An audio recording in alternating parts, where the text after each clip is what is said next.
que va a estudiar los agentes y a las fuerzas que intervienen, ojo, en la conformación de los distintos relieves sobre la Tierra. Esas fuerzas, ok, mira, esas fuerzas que van a conformar los relieves, porque recuerda que cuando yo te hablo de la forma terrestre, solo considero su superficie lisa, y por eso decíamos que la forma era geoide, ¿cierto? Ya, ahora, cuando yo hablo de relieves, me voy a referir a lo que está aquí, mira. Si bien es cierto, en la forma geoide se considera solamente la superficie lisa, tú sabes que la Tierra no tiene una superficie lisa. Vamos a registrar en ella ciertas elevaciones, ¿ok? Por ello, estas fuerzas que van a intervenir formando estos relieves van a ser catalogadas de dos tipos. Tendremos por aquí, mira, una fuerza que proviene del interior de la Tierra. Esta fuerza que proviene del interior de la Tierra, que va a ser denominada geodinámica interna, o también a esta fuerza le vamos a denominar, ¿ok? Fuerzas endógenas, porque recuerda, el actuar de la geodinámica se da sobre la corteza. La geodinámica a través de factores internos y factores externos van a ir formando los distintos relieves que hoy forman parte del paisaje. Y es por eso, mira, sobre la corteza va a actuar la geodinámica. La va a transformar, de repente por ahí la va a fracturar, ¿ya? O sea, va a actuar transformando, destruyendo la corteza. Y es así que estas dos fuerzas, como te iba señalando, la primera, la que proviene, mira, la que proviene del interior, también es conocida como fuerzas endógenas. Estas fuerzas van a provenir del interior. Recuerda que el interior de la Tierra tenemos capitas. Esto recuerdo, o me imagino que a ti en el colegio te han enseñado, ¿no? Se habla de la estructura interna de la Tierra, jóvenes. Al interior de nuestro planeta, ¿qué capitas existen? ¿Recuerdan de su etapa de colegio cuáles son las capas que ubicamos al interior? A ver, por el chat, aquí me han escrito. Recuerden, chicos, me pueden escribir por el chat. ¿Qué fuerzas tenemos en el interior o qué capitas tenemos al interior de la Tierra? Una de esas, te dije que es la corteza, pero aparte de la corteza, ¿qué más habrá al interior? Núcleo y manto. Exacto, Jaime. Ahí vamos a tener la presencia del manto y la presencia del núcleo. Y como tú sabrás, en esas estructuras, en algunas de ellas predomina el estado líquido, en algunas el estado sólido. O sea, esa roquita líquida va a tratar de salir. Y al tratar de salir, me va a generar las fuerzas endógenas. ¿Ok? Esas fuerzas van a provenir del interior de la Tierra. Estas fuerzas endógenas que estamos viendo aquí, que van a interactuar sobre la corteza, van a construir. Mira, lo importante de las fuerzas de la geodinámica interna es que construyen los relieves. La geodinámica interna construye relieves. ¿Ya? Ahora, esta fuerza constructora de relieves, si te das cuenta por la flechita donde dice geodinámica interna, actúa contra la gravedad. Y como actúa contra la gravedad, estos procesos constructores de relieve van a ser lentos. O sea, le va a tomar muchos años a la Tierra haber formado, por ejemplo, la cordillera de los Andes o la cordillera del Himalaya. Desde hace aproximadamente 4.500 millones de años se va a dar la formación de estos relieves. Por eso es que, como actúa contra la gravedad, es una fuerza de proceso lento. ¿Ok? En cambio, una vez que ya tengo aquí una elevación, la geodinámica externa, que es considerada como una fuerza exógena, se va a encargar de transformarlo. La primera construye un relieve, pero la otra lo va a transformar, le va a dar el acabado final, o por decirlo así, es la que la va a modelar, va a terminar de modelar este relieve. Y es así, gracias al accionar de estas dos fuerzas, que nosotros tenemos una gran variedad de geoformas. ¿Sí? Por eso es que en el Perú nosotros distinguimos sector costeño, ciertos relieves, sector andino y sector amazónico. Por eso es que en nuestro país estas dos fuerzas han interactuado determinándome una gran variedad de relieves. ¿Ok? Ahora vamos a recordar un poquito por aquí. Cuando te hablo de la estructura interna de la Tierra, mira, señalamos 3 capitas. Como por ahí tu compañero me había mencionado que aparte de la corteza teníamos el manto y el núcleo, estas van a estar ubicadas de la siguiente manera. Es como si yo aquí hubiera cortado la esfera terrestre como una pequeña tajada. Y aquí, mira, y aquí yo voy a encontrar entre las estructuras, ya las estructuras más importantes o más internas en la Tierra, al núcleo. Y este, obviamente, se divide en núcleo externo y núcleo interno. Este último, que es el núcleo interno, se caracteriza por ser sólido y tener principalmente níquel y hierro. Y ya el núcleo externo es una estructura líquida. En cambio, por aquí, el manto superior, es una estructura líquida. Y sobre el área que va a interactuar la geodinámica es precisamente sobre la corteza. Recordemos, ¿sí? La corteza, ojo, la corteza se va a dividir. ¿Ya? Esta corteza se divide en corteza oceánica y corteza continental. La corteza oceánica es aquella capita de la corteza que sirve de base para los océanos. Es decir, aquí ubico el fondo de los océanos. A esta corteza oceánica, no te olvides, le llamamos cima.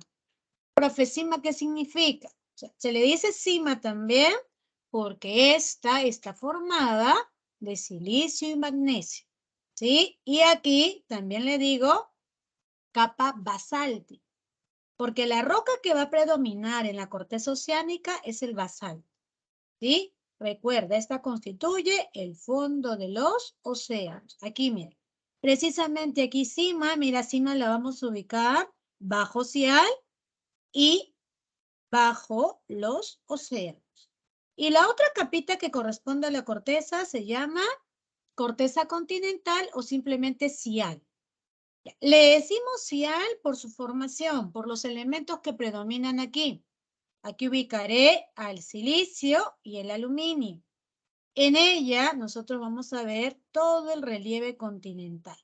Profe, quiere decir que en Cial o la corteza continental yo voy a ubicar el fondo de los lagos y el fondo de los ríos. ¿Ok? Y Cial también es conocida como la capa granítica, porque aquí el granito es la capita que va a predominar, o la roca que predomina aquí es el granito. A eso le denominamos corteza continental, no te olvides.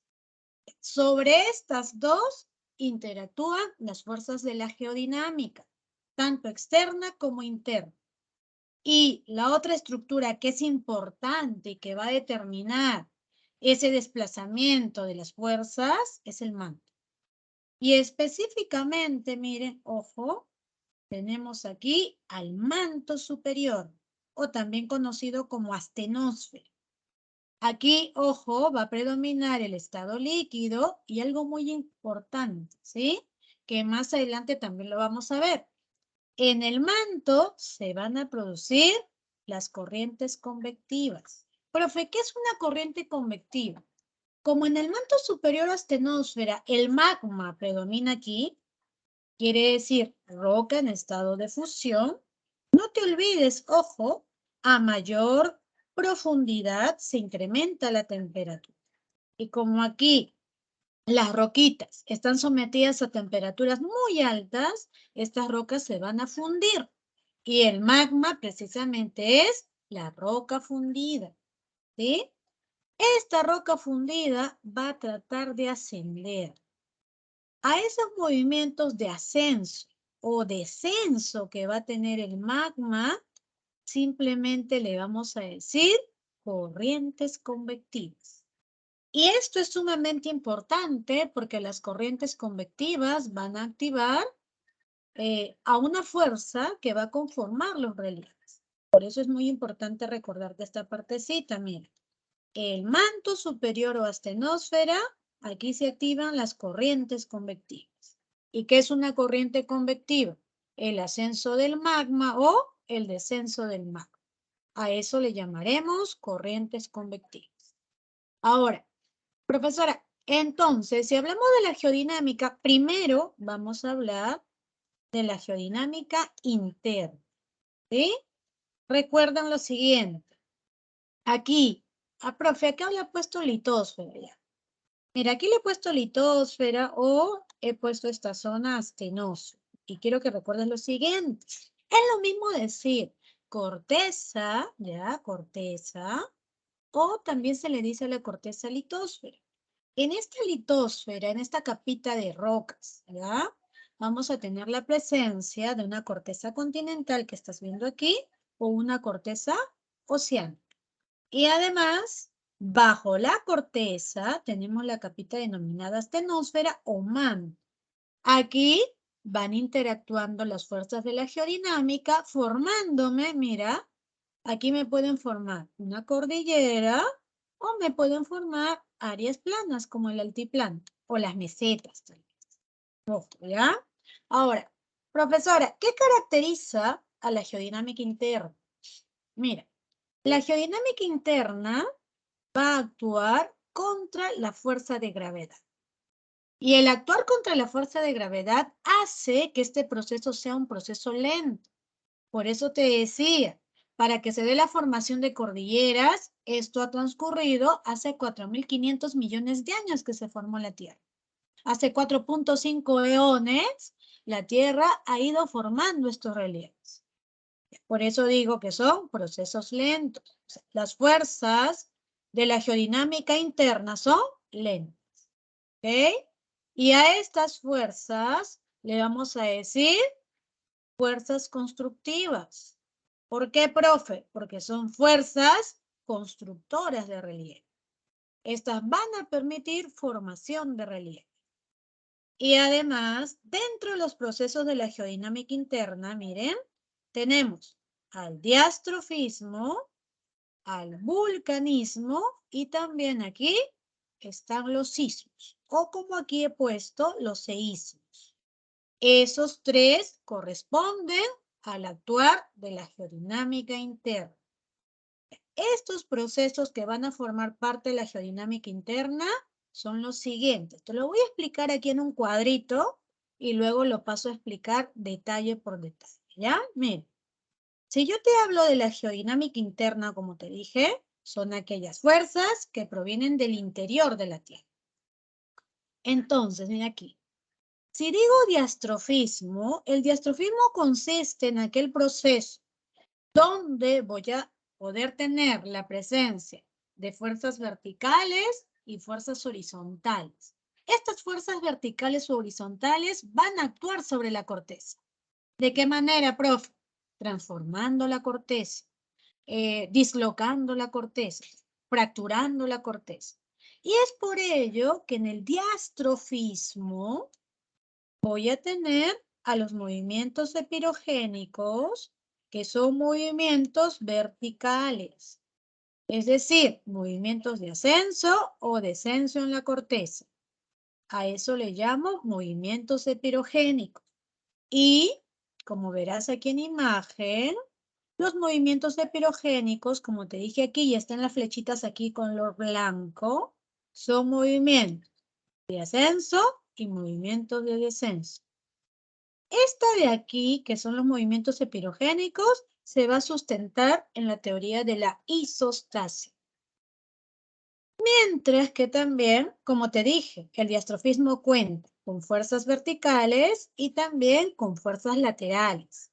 Cuando yo le someto a la corteza fuerzas laterales u horizontales, se puede producir, ojo, un plegamiento en la corteza, como estás viendo aquí en imagen, mira. Aquí a la corteza le estoy sometiendo fuerza lateral, están chocando. Cuando hay ese choque y la corteza es flexible, profe, ¿cómo que flexible? O sea, la corteza de repente es más plástica en este sector, porque no en todos los sectores la corteza tiene esa característica, pero aquí, digamos, las rocas que conforman esta zona de la corteza son flexibles, moldeables, lo que hago al someter a una fuerza lateral es generar elevaciones. Estos pliegues que se van formando aquí en la corteza son llamados plegamientos, ¿sí? Pero en estos plegamientos se va a dar la formación de una cordillera. Profe, ¿me quiere decir entonces, por plegamiento en la corteza se formó la cordillera de los Andes? Sí. La cordillera del Himalaya, sí, por plegamiento. ¿Okay? Han sido fuerzas que desde hace millones de años han ido ocasionando elevaciones en la corteza. ¿Ya? ¿Qué más puede ocurrir? Cuando ya no hay rocas flexibles, sino que quizás estas rocas son más densas, más duras, aquí lo que ocurre es la compresión. Fuerza lateral que hace que una zona se encuentre elevada o se genere una ligera elevación en esta zona y la otra zona permanezca en hundimiento. Estas fallitas o fracturas que se pueden dar en la corteza, porque la corteza aquí se está dislocando, me genera la formación de mesetas. Por ejemplo, la meseta del Collao que tenemos aquí se ha formado en esta zona de fallita. Se comprimió la corteza, hizo que una zona se eleve y la otra quedó en hundimiento. ¿Ya? Esta zona elevada en la falla se llama Fort y la que está en hundimiento le vamos a llamar Graben. Mientras que aquí forman meseta, la zona que está aquí al costadito va a formar una depresión, un hundimiento, donde normalmente se forma un lago o se va acumulando agua para dar resultado a la formación de un lago. Esto tiene que ver directamente con el diastrofismo. Pero hay otro proceso de la geodinámica interna conocido como vulcanismo. Este término vulcanismo hace alusión, ojo, a la actividad generada por el magma. Cuando este magma quiere ascender, ¿ok? Y para ello va a buscar un orificio de salida, se van a dar dos procesos. Miren, el magmatismo o vulcanismo intrusivo quiere decir cuando el magma no logró salir al exterior, sino que se quedó rellenando fisuras al interior de la corteza. Cuando el magma no logra salir al exterior y se queda rellenando aquí estas fisuras, a eso le llamo magmatismo intrusivo, porque el magma se quedó al interior de la corteza. Pero cuando el magma sí logra salir, a eso le voy a decir magmatismo extrusivo. ¿Ok? Y en el magmatismo extrusivo tenemos aquí como principal manifestación al volcán. Por esta fisura, por este orificio en la corteza, va a ascender este material y va a poder salir al exterior. A eso nosotros le decimos magmatismo extrusivo. ¿Ok? Entonces, en la geodinámica interna, no te olvides, tenemos al diastrofismo y al vulcanismo. Ahora, profe, quiero que me explique esto. Vamos a comenzar con el diastrofismo primero, ¿ya? El diastrofismo, ojo, es un proceso que tiene que ver directamente, mira, es el proceso que va a afectar a los niveles externos de la corteza. ¿Y cómo los afecta, profe? Va a desplazar la corteza, la va a deformar o la va a dislocar. Va a dislocar los materiales que van a constituir a la corteza. Y principalmente la corteza, ¿de qué está formada? De rocas. ¿Ok? Ahora, el diastrofismo se produce en dos etapas o dos fases. ¿Ok? Primero hablaremos aquí de los movimientos epirogénicos. No te olvides que el diastrofismo está en dos fases o está formado por dos tipos. Los movimientos epirogénicos que están señalados aquí se caracterizan por lo siguiente. En zonas que están cercanas al mar, como estás viendo aquí, en imagen, mira, aquí tengo el nivel del mar, aquí tengo una zona que está aparentemente en proceso de elevación, así como escalonadita. Entonces, si yo hablo de los movimientos epirogénicos, habíamos dicho que son aquellos desplazamientos verticales. Cuando ocurren desplazamientos verticales sobre la corteza, a eso yo le digo movimientos epirogénicos. Estos movimientos epirogénicos, como verás, son movimientos de ascenso y descenso de la corteza. Van a afectar extensas superficies aquí en la Tierra y además son movimientos muy lentos y sostenidos. Profe, usted me está poniendo en la imagen que por movimientos epirogénicos se ha formado una terraza marina. Sí. Las terrazas marinas son zonas donde se va a dar elevación de la corteza. Aquí en el Perú tenemos una terraza marina llamada de repente tablazo. A las terrazas marinas aquí en el Perú nosotros le vamos a conocer como tablazo. Tenemos el tablazo de Máncora, por ejemplo. Entonces, profe, el tablazo de Máncora, mira, se eleva solo 25 centímetros, más o menos el tamaño de una redita, un poco más, solo 25 centímetros cada 100 añitos. Tienen que transcurrir 100 años para que el tablazo solamente se haya elevado 25 centímetros. Por eso digo que los movimientos epirogénicos son lentos y sostenidos. Estos movimientos epirogénicos han dado como resultado la formación de continentes. Tenemos ahí los 5 continentes más la Antártida, serían 6 continentes que han sido formados por los movimientos epirogénicos. Además, se han formado escudos y tablazos. El tablazo de Máncora específicamente, en el caso nuestro, ha sido formado por un movimiento epirogénico, es decir, un movimiento vertical de ascenso y descenso de la corteza. Porque siempre que hay una zona que se está elevando, por consiguiente, habrá una zona que esté en proceso de hundimiento. ¿Por qué digo ello? Porque los movimientos epirogénicos se van a sustentar en la teoría de la isostasia. Iso significa igual, tasia, equilibrio. Es decir, en este principio de la isostasia lo que se busca es equilibrio en la corteza. ¿Sí? Se busca equilibrar las densidades en la corteza. Si hay una zona que está elevada, por consiguiente habrá una zona que esté en proceso de hundimiento. Profe, ¿qué quiere decir isostasia?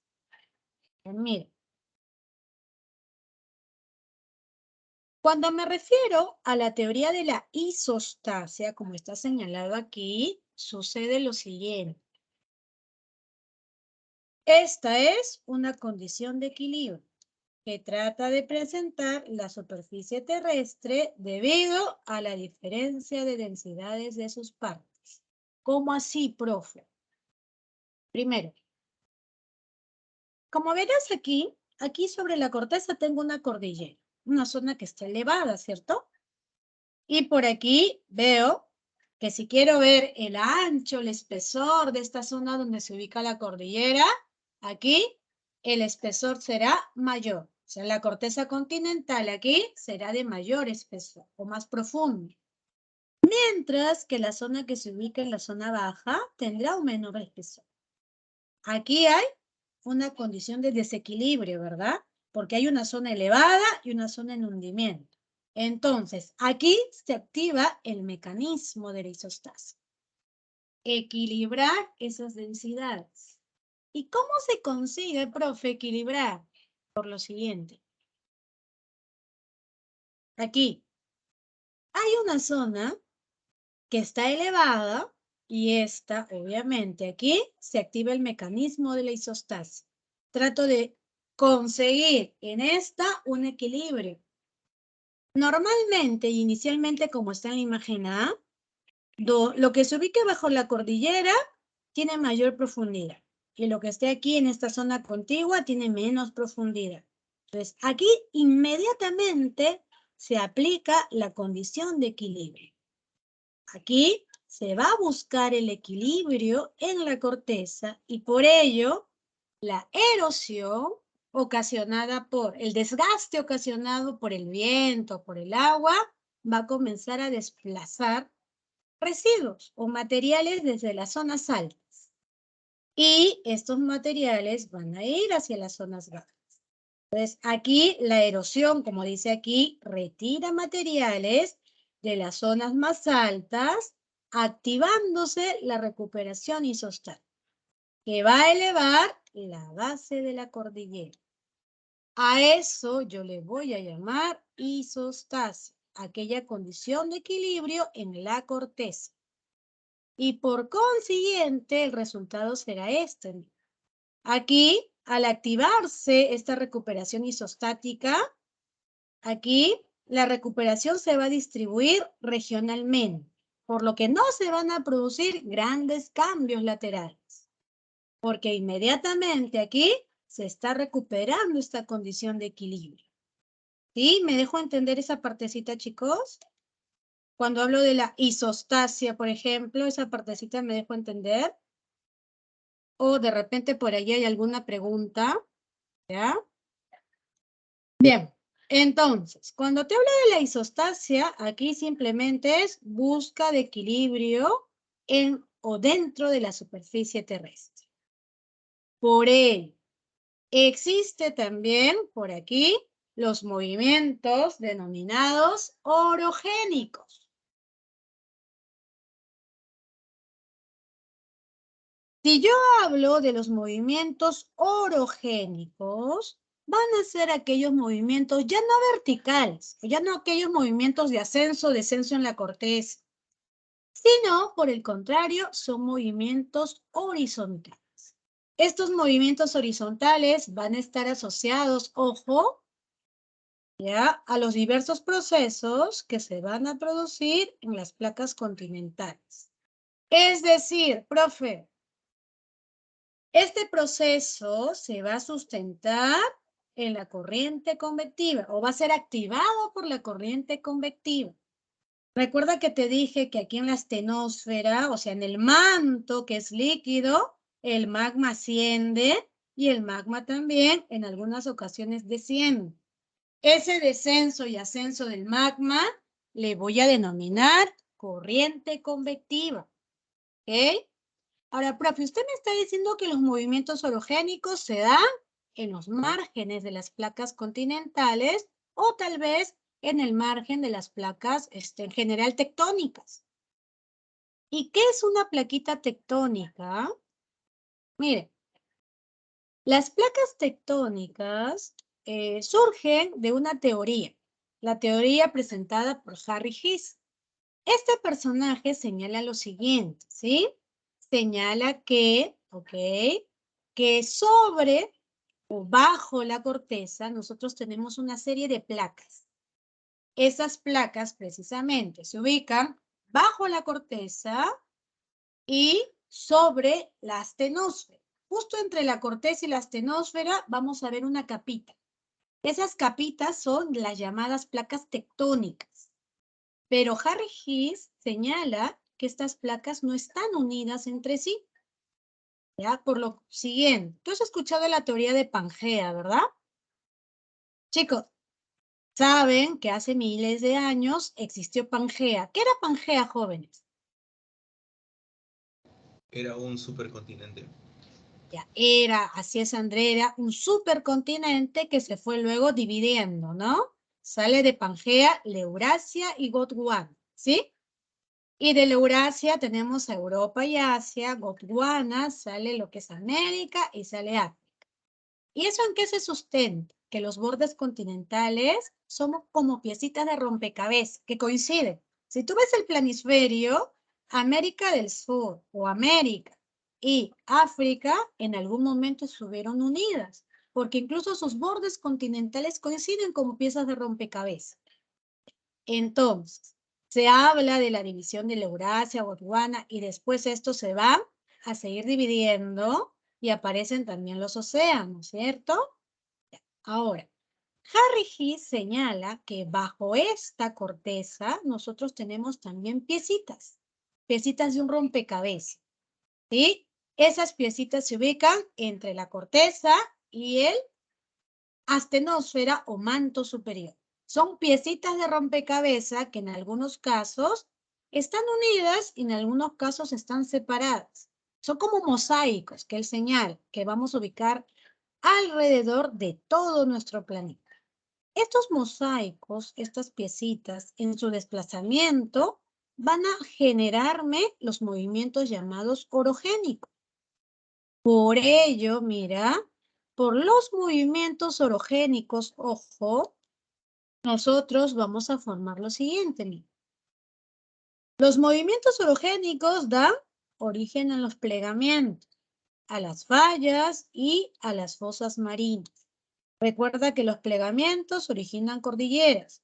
Las fallas pueden originar mesetas y depresiones y en el fondo marino se dan las grandes depresiones que se llaman fosas. Ya. Todos ellos van a ser ocasionados por el desplazamiento de las placas tectónicas. Por eso es que esta teoría, o sea, los movimientos orogénicos se sustentan en la teoría de la tectónica de placas.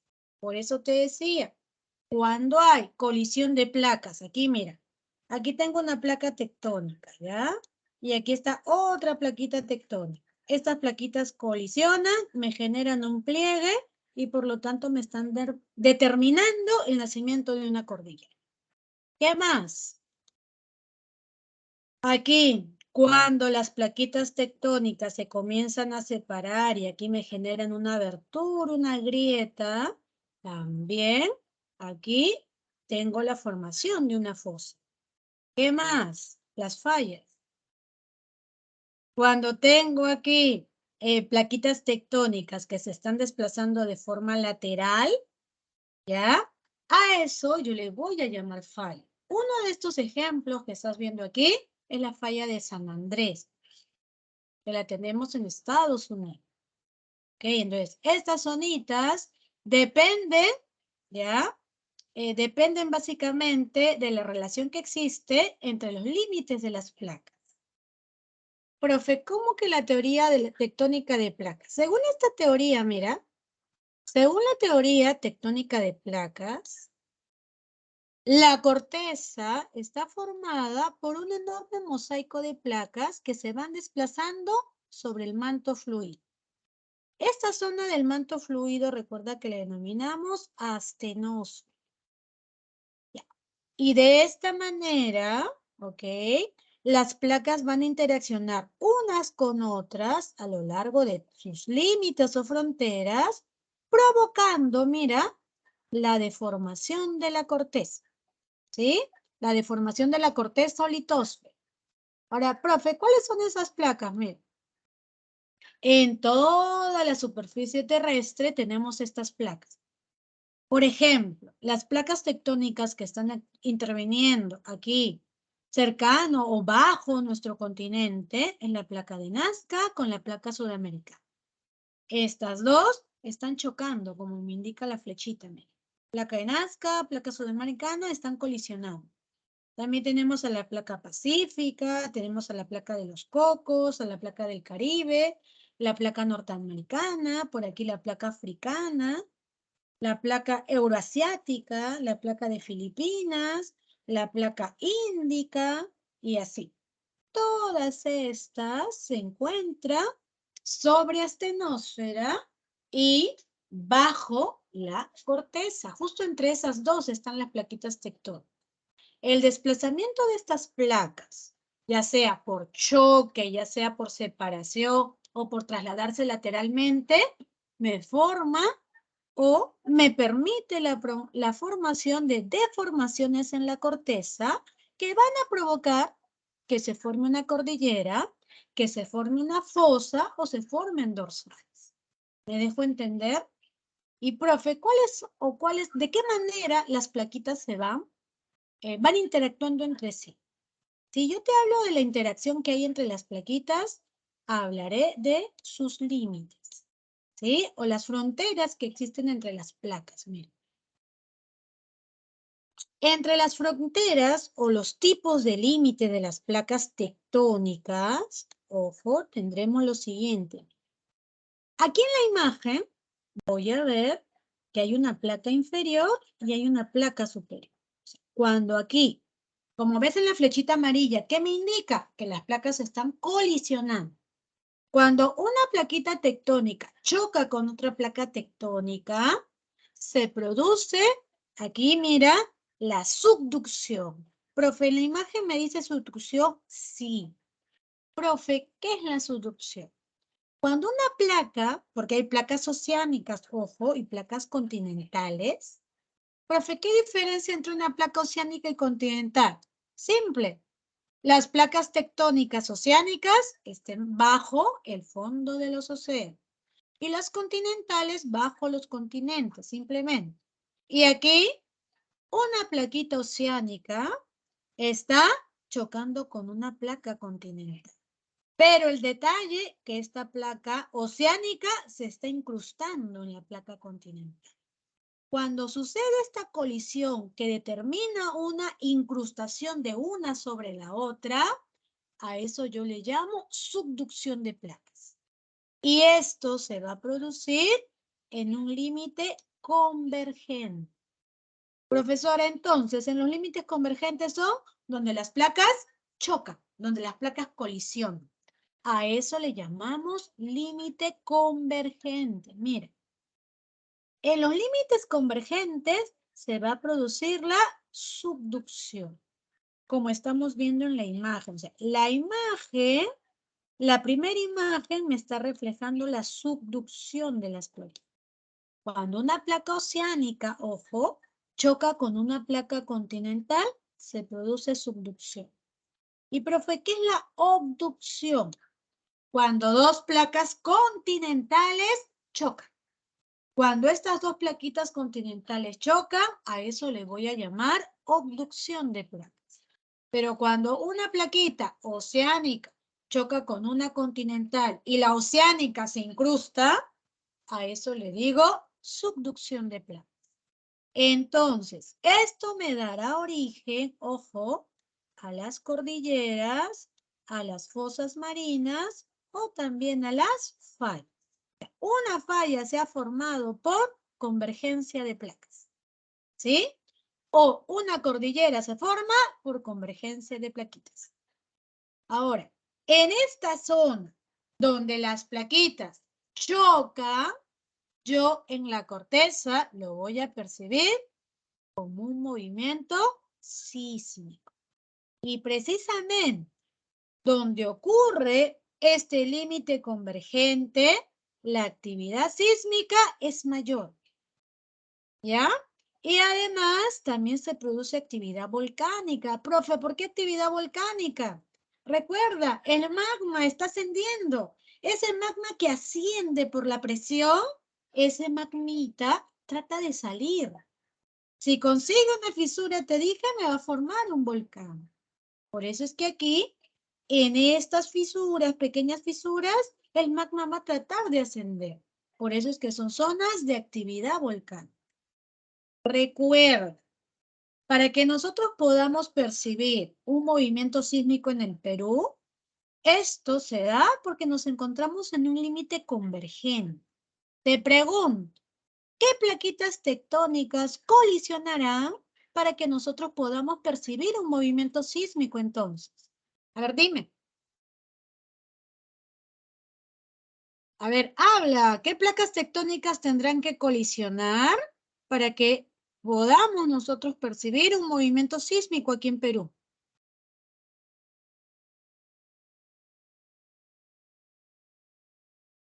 ¿Ninguno, chicos? A ver, ¿qué plaquitas han chocado? ¿Qué plaquitas chocan para que se pueda producir un límite convergente aquí? Y ese límite convergente sea el responsable de movimiento sísmico. ¿Y el Perú? Exacto, ya. Placa de Nazca, sí, André. Pero la otra se va a llamar placa sudamericana. ¿Ya? La placa sudamericana está sobre todo nuestro sector de Sudamérica. Y Nazca lo ubicamos en parte del Océano Pacífico. Entonces, estas dos chocan y al chocar se produce subducción. Esa subducción de la plaquita de Nazca con la plaquita sudamericana ha dado nacimiento a la cordillera de los Andes. Pero, profesora, aquí dice obducción. ¿Qué plaquitas han chocado y han producido obducción, profe? La placa del Himalaya, o sea, la cordillera del Himalaya se ha formado por la colisión de la placa, ojo, por la colisión de la placa euroasiática y la placa índica. Ambas plaquitas son continentales y por eso se dio la formación de esta cordillera considerada la cordillera más alta en el planeta. ¿Ok? La cordillera de mayor altitud dentro de nuestro planeta. Además, ¿ok? Aquí, como está chocando, o sea, en estos bordes convergentes, las placas se están chocando. Y aquí digo que se está destruyendo la corteza. Por eso, a los límites convergentes, también le digo bordes destructivos. ¿Ok? ¿Destructivos de qué? De la corteza. Pero aquí existe otro límite, el límite divergente. Si yo te hablo del límite divergente, ocurre lo siguiente. Quiero que veas la imagen. Usualmente, los límites divergentes se van a dar en la zona de los océanos. En la zona de los océanos, nosotros vamos a tener a los límites divergentes. ¿Ok? En esta zona de los océanos donde existen los límites divergentes, como tú te das cuenta y me indica la flecha amarilla, las placas tectónicas se están separando, se están alejando de entre sí. Y como estas plaquitas ya no están juntitas, sino que se están separando, por aquí voy a tener una fisura, voy a tener una grieta. Por esta grieta va a comenzar a ascender el magma. Como conseguí una grieta, el magma asciende. Este magma que va a comenzar a ascender, que viene pues con 2000 grados, al entrar en contacto con esta zona que tiene bajas temperaturas, 10 grados, o sea, imagínate cambiar de 2000 a una zona donde predomina 0 grados. ¿Qué va a pasar con este magma? Aquí, en esta zona divergente, donde el magma sale con 2000 y se ve en un medio donde la temperatura tiene 0 grados, ¿qué pasará? ¿Qué pasará con este magma? Dime. Actívame tu audio o contéstame por el chat, por aquí te veo. ¿Qué pasará con ese magma cuando de un ambiente donde hay mucha temperatura cambia a un ambiente donde la temperatura es menor? ¿Qué pasa con ese magma? Se vuelve piedra. Se vuelve o pasa a un estado de dureza, ¿no? Se va a volver roca, ¿no? Pero, es decir, en un límite divergente se van a formar las dorsales.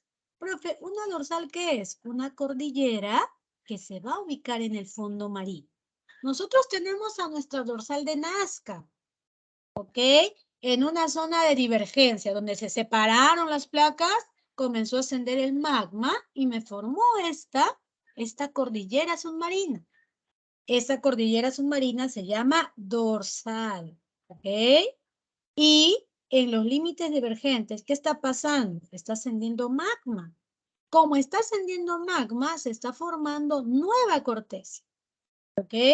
En los límites divergentes, aquí se genera nueva litosfera oceánica. Y de aquí a unos años, de aquí probablemente, ¿no? Pues una cuestión de 50 años, 100 años, esa cordillera que está bajo el fondo oceánico va a comenzar a elevarse. Porque por aquí sigue saliendo el magma, sigue generándome acumulación de roca. Y va a llegar un momento en que esta cordillera sobresalga de este nivel. ¿Sí? Ahora, no te olvides, ¿ah? En los límites divergentes se van a formar las dorsales oceánicas. Aquí nosotros en nuestro fondo marino tenemos a la dorsal de Nazca. Pero la dorsal más grande del planeta es la dorsal mesoatlántica, que está en el océano Atlántico. Va desde Groenlandia hacia el norte, hacia el extremo sur. Por eso es considerada la dorsal más larga en el mundo.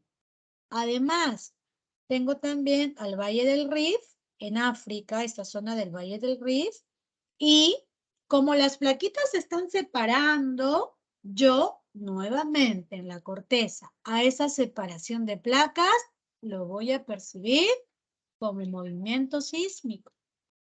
Cuando las placas se separan, también se generará movimiento sísmico.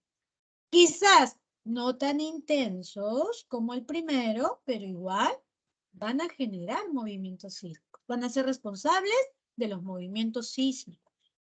Ahora, miren.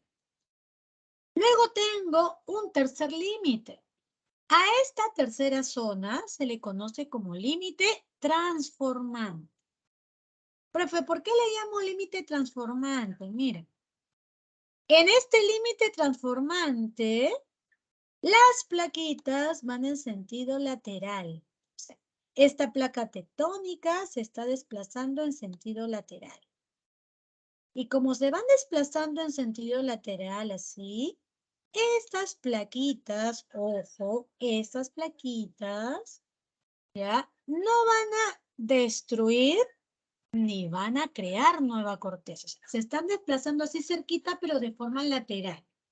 Por eso, a esto le decimos, o estos bordes o estos límites no crean ni destruyen litosfera.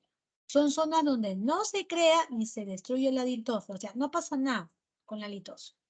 Pero aquí, al deslizarse las plaquitas de forma lateral, me van a poder generar movimientos sísmicos.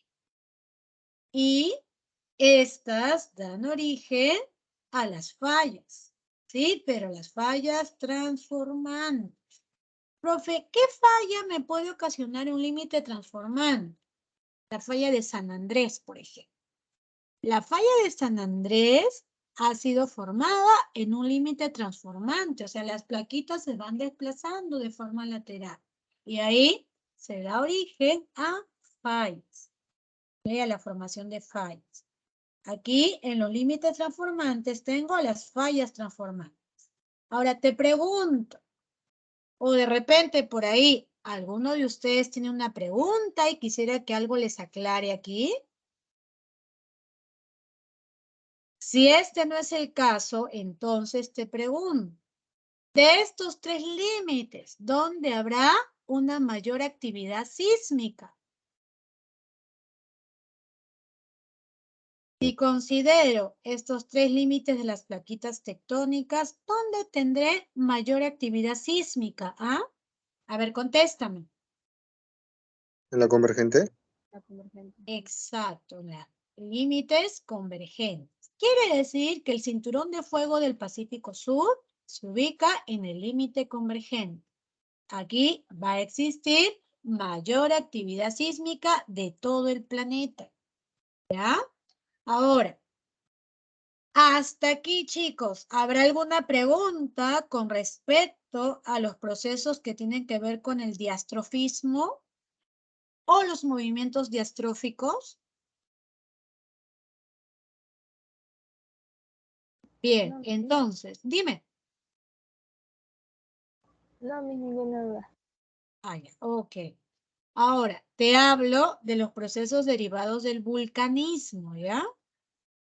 El término vulcanismo tiene que ver con el magma, ¿sí? O sea, la roca en estado de fusión que va a comenzar a ascender y este desplazamiento, o sea, la acción que permite el desplazamiento del magma desde el manto superior hacia la superficie a través de grietas, a eso le llamo vulcanismo.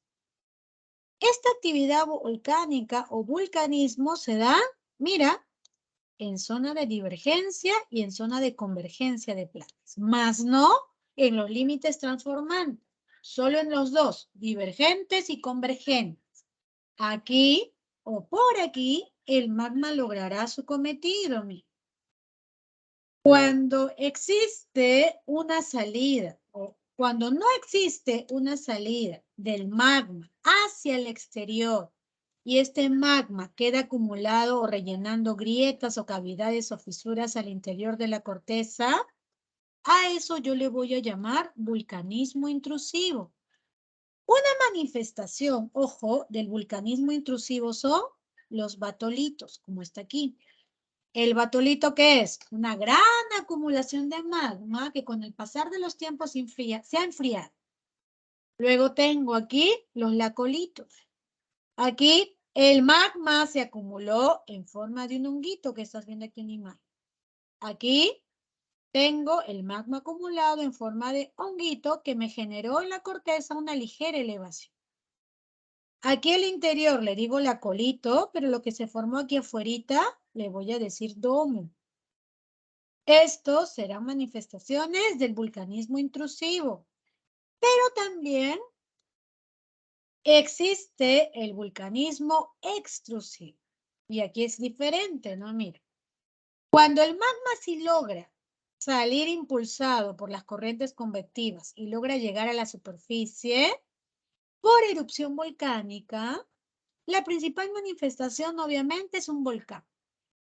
Pero si yo me ubico cerca de la cámara magmática y cuando este magma encontró una fisura, está ascendiendo, pero en ese camino de ascenso del magma colisiona con agua subterránea, la combinación de estos me genera una fuente termal. Y aquí en el Perú tenemos un sinnúmero de fuentes termales, como te había mencionado. Entre ellas está Baños del Inca, está Monterrey en Ancash, o también aquí en Lima está Churín, que es una fuente termal. Profe, cuando el magma logra subir a gran temperatura, o sea, cuando el magma se encuentra en una zona muy profunda con el agua y por esa grieta o fisura solo logra ascender vapor de agua, a eso nosotros le vamos a denominar geyser. O sea, el vulcanismo extrusivo se puede manifestar principalmente cuando me forma un volcán o cuando tal vez por ahí me forma una fuente termal o un geyser.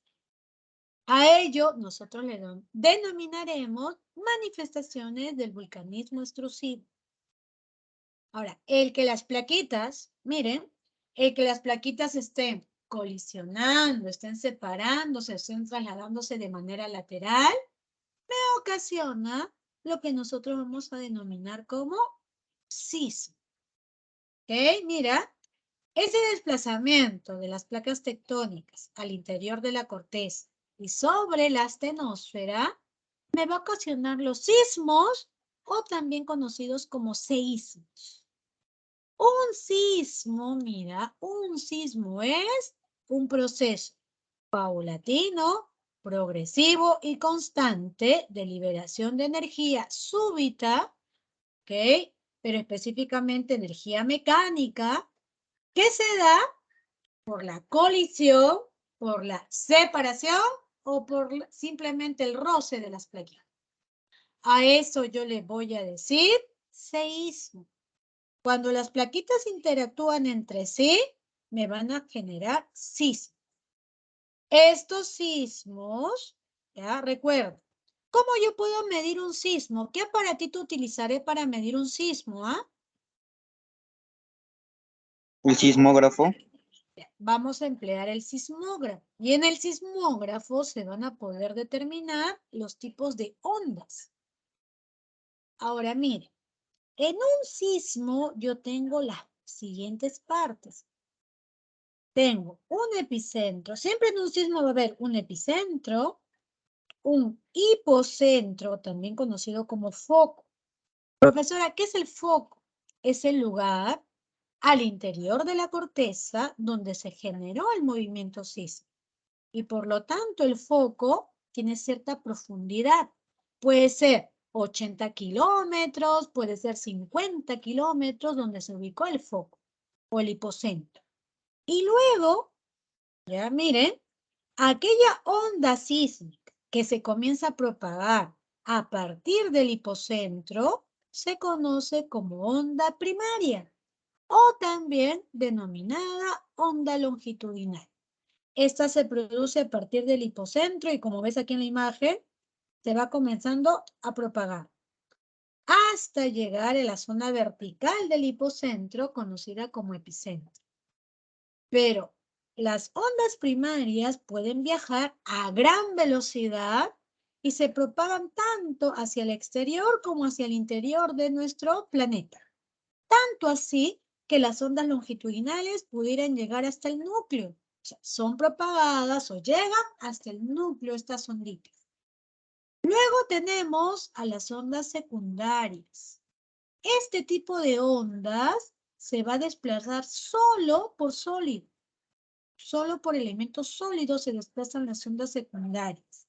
Y pueden desplazarse en el manto o se pueden desplazar en la corteza simplemente. En el manto, profe, pero usted me dijo que la astenosfera es líquida. Claro, en el manto superior. Ahí podrían desplazarse. Pero principalmente en el interior de la corteza yo tendré a las ondas denominadas transversales o secundarias. Además, por último, tengo las ondas denominadas superficiales. A diferencia de las primeras, que se comienzan a propagar desde el hipocentro, las ondas superficiales se propagan desde el epicentro, que es aquel lugar en la corteza donde se recibió la mayor descarga sísmica o la mayor energía liberada por el sismo. Y de ahí comienza a desplazarse esta onda superficial. Estas ondas superficiales son las ondas R o las ondas L. El que se haga presente, ojo, unas ondas superficiales que son sumamente lentas, ojo, a diferencia de las ondas primarias y secundarias, las ondas superficiales son lentas, o sea, demoran mucho en trasladarse. Y el que se haga presente este tipo de onda superficial hace o genera mayor destrucción. La lentitud de desplazamiento genera destrucción. Va generando destrucción en la zona donde se recibió el mayor impacto. Por eso utilizamos dos escalas. Para poder medir la intensidad o la magnitud del sismo, se van a utilizar las siguientes escalas.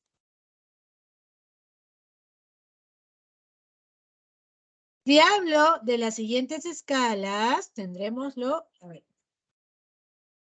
Si hablamos de las escalas sísmicas con las que se puede medir un sismo, tendré aquí a la escala de Richter. Esta escala de Richter es conocida como magnitud local. Es decir, mira, me va a medir la energía liberada en el hipocentro. Esa escala que me mide la energía liberada en el hipocentro, que permite calcular actualmente hasta el 6.5 grados, se conoce como escala de Richter. Siempre te diferencia magnitud con intensidad. La magnitud es la energía que se libera en un movimiento sísmico. Y esa energía que se libera en un movimiento sísmico es medida con la escala de Richter. Actualmente, el Instituto Geofísico del Perú está empleando la magnitud del momento. Esta es la más acertada. Permite medir sin restricción sismos pequeños y sismos grandes y se basa en la medición de la energía total que se libera en un terremoto. ¿Ya? O sea, se va a basar en la energía total que se libera en un movimiento sísmico, en el momento sísmico, por ello. Esta ya sí tiene como valor hasta el 10. Y de 0 a 10 hablamos de la magnitud del momento. Pero de 0 hasta los 6.5, escala de Richter. Y por aquí tenemos la escala de Mercalli. Mercalli me va a permitir medir la intensidad. Mira, ¿qué quiere decir con intensidad? El daño causado por el movimiento sísmico. A diferencia de Richter, que se mide en números naturales, la escala de Mercalli va a constar de valores o de 12 valores expresados en números romanos. ¿Ok? Si, por ejemplo, un movimiento sísmico tiene la escala de Richter de 5, en la escala de Mercalli estará en 8 en romano. Quiere decir que has generado cierto daño o cierta destrucción en el epicentro. ¿Ok?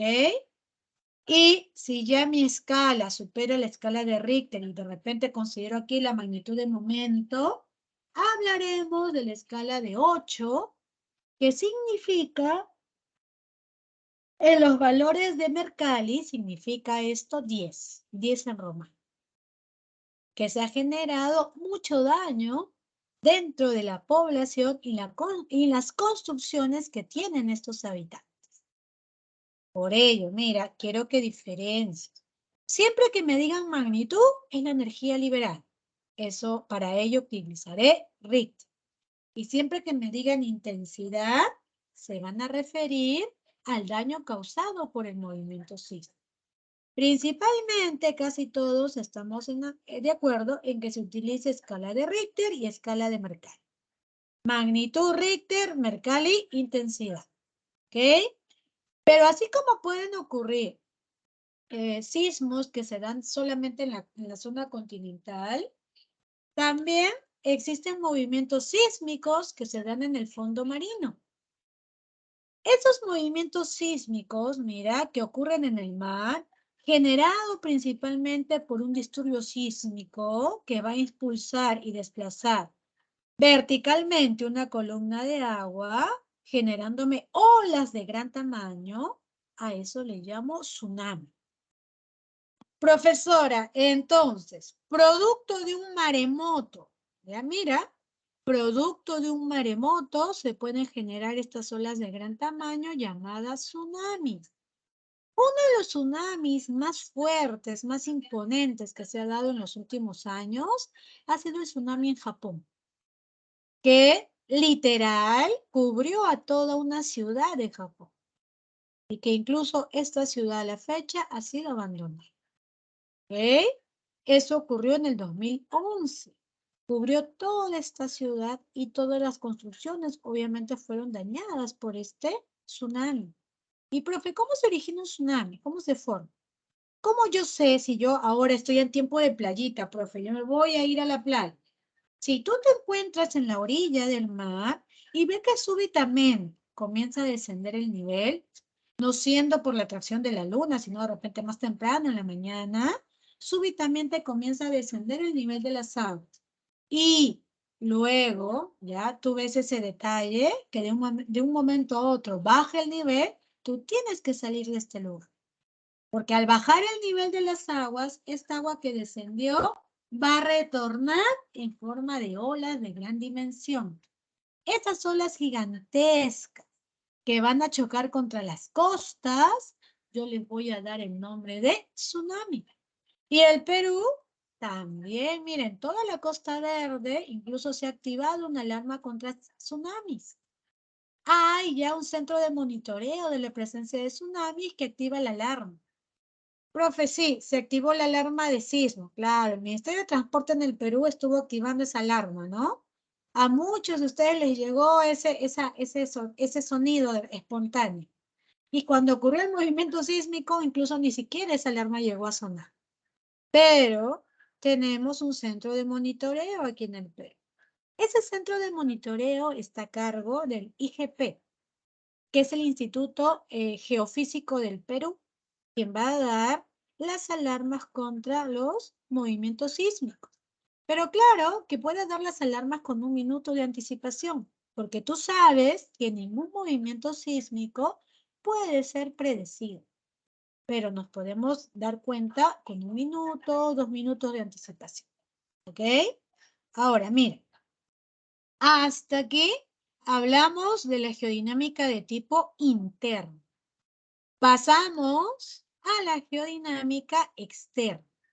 Te había dicho yo que la geodinámica interna construye un relieve, pero quien le da el acabado final es precisamente la geodinámica externa. Esta geodinámica le da un moldeado final a los relieves construidos por la primera. Como esta actúa a favor de la gravedad, es un proceso relativamente rápido. Profe, ¿por qué relativamente rápido? Mientras que te hablé que la geodinámica interna se daba en el lapso de 1000 años, 2000 años, o incluso hasta más, la geodinámica externa se da en procesos de 50, 80 años, 100 años. En comparación de la geodinámica interna, esta es más rápida. ¿Ok? Además, aquí van a tener que intervenir agentes externos. Esos agentes externos van a esculpir o modelar el paisaje físico de la Tierra. Gracias al accionar de la geodinámica externa, por ejemplo, en nuestro país tenemos una gran riqueza paisajística que tú la puedes diferenciar a lo largo de todo el Perú en sector costeño, sector andino y sector amazónico. Y en cada uno de esas grandes macroregiones va a haber ciertas características paisajísticas que no van a ser iguales en todo el Perú. Y este proceso de la geodinámica externa, ojo, cuenta con dos fases. ¿Ok? Uno de ellos se llama meteorización. ¿Qué significa meteoro o meteorización? Desintegración. Desintegración, descomposición de las rocas que conforman la corteza por acción de ciertos elementos o de ciertos agentes. Pueden estar agentes atmosféricos, agentes biológicos, o también aquí puede incluirse el agua. El agua también es un agente externo que va a actuar modificando o transformando nuestra corteza. A ese proceso de desintegración yo le voy a llamar meteorización. Pero al igual que existe la meteorización, también se dan los procesos como la erosión.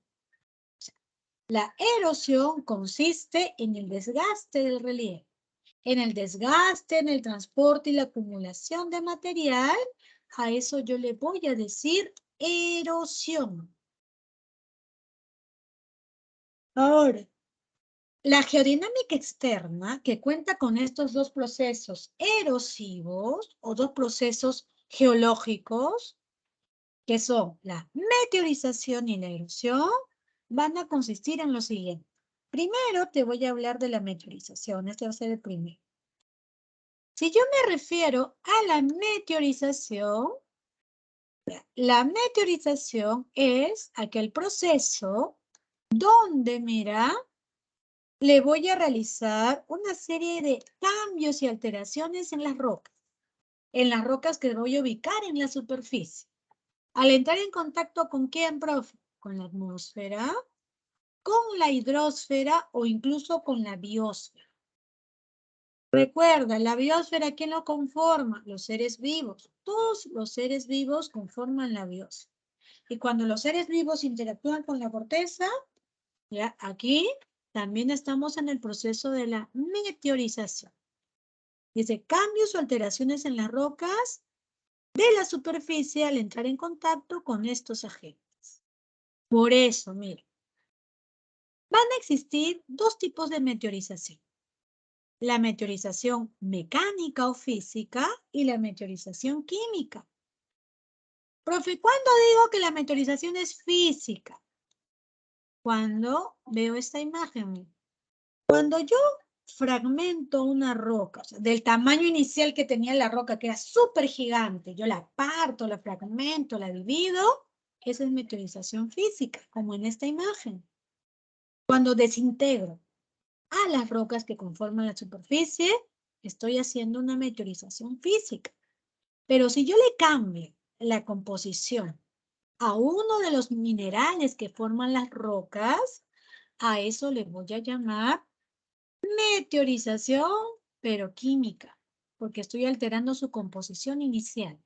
Como estás viendo aquí en la imagen, ¿no? Esta roca está pasando por un proceso y ese proceso hace que las rocas tengan otros colores. A ese cambio en la roca, yo le digo meteorización química. A diferencia de la erosión, que era desgaste, transporte y sedimentación, la meteorización se produce in situ. Profe, ¿qué significa in situ? O sea, se produce en el lugar. Yo no voy a trasladar esta roca a otro lado, no. Donde se ubique ahí, yo la voy a fragmentar. Por eso digo que la meteorización es un proceso de modificación de las rocas que se efectúa en el lugar. Como se efectúa en el lugar, el proceso se desarrolla in situ. Profe, a la meteorización, ¿qué otro nombre le puedo dar? Intemperismo. Es meteorización o intemperismo, ¿ya? Cualquiera de los dos. Ahora, te voy a explicar cada uno de los tipos de meteorización. Y vamos a ver cómo ciertos agentes interactúan sobre las rocas, haciendo que éstas se puedan desintegrar. Comenzamos entonces, rapidito por aquí, con la meteorización física. Como te dije, a la meteorización física también le vamos a decir meteorización mecánica. ¿Y por qué le decimos meteorización mecánica? Mira, aquí se va a producir la desintegración o rotura de las rocas en fragmentos cada vez más pequeñitos. Pero ojo, yo rompo la roca, fragmento la roca, pero no le cambio su composición mineral. Eso sigue. Para yo poder hacer meteorización físico-mecánica, tengo que tener ciertos agentes que van a inducir esa fragmentación de las rocas. Y, profe, ¿cuáles son esos agentes? Tendremos a lo siguiente. Uno de estos agentes que va a intervenir haciendo que la roca se pueda fragmentar, romper, es la temperatura. A ver, profe, ¿cómo que la temperatura? ¿Qué hace la temperatura con la roca? Mira, lo siguiente. Por ejemplo, ya, una zona desértica, ¿sí? En una zona desértica, yo te había dicho quizás que durante el día las temperaturas son muy elevadas y en la noche, en este lugar, la temperatura cae, baja. En un desierto, en el día, por ejemplo, la temperatura puede llegar a 50 grados. Pero en la noche la temperatura cae a 0. Mira, de 50 luego paso a 0. Ese proceso donde yo voy a hacer que la roca se vea sometida a esos cambios bruscos de temperatura, paulatinamente va a hacer que la roca se rompa. ¿Cómo así, profe? Cuando yo a la roca la someto a temperaturas muy altas, hago que la roca se dilate. Y cuando baja la temperatura, la roca se contrae. Imagínate ese proceso todos los días. Todos los días la roca dilatándose, la roca contrayéndose. Ese proceso diario en un año, que son 365 días, eso hace que la roquita poco a poco se vaya rompiendo. Quiere decir que en lo que hoy nosotros conocemos como un desierto, ha existido hace muchos años rocas inmensas, que producto de ese cambio brusco de la temperatura, esas roquitas se fueron fragmentando en pequeñas rocas cada vez más pequeñitas. ¿Ok? A ese proceso donde interviene la temperatura y hace que la roca se desintegre, le voy a llamar termoclastia o termoclastismo. Disgregación por variación de temperatura, de frío y calor. ¿Ok? ¿Me dejo entender esa partecita? Al proceso donde interviene la temperatura, haciendo que la roca se fragmente, le digo termoclastia o termoclastismo. Pero, mira aquí, cuando ya no es la variación de frío o calor, sino cuando aquí interviene el hielo. Profe, ¿dónde se puede dar ello?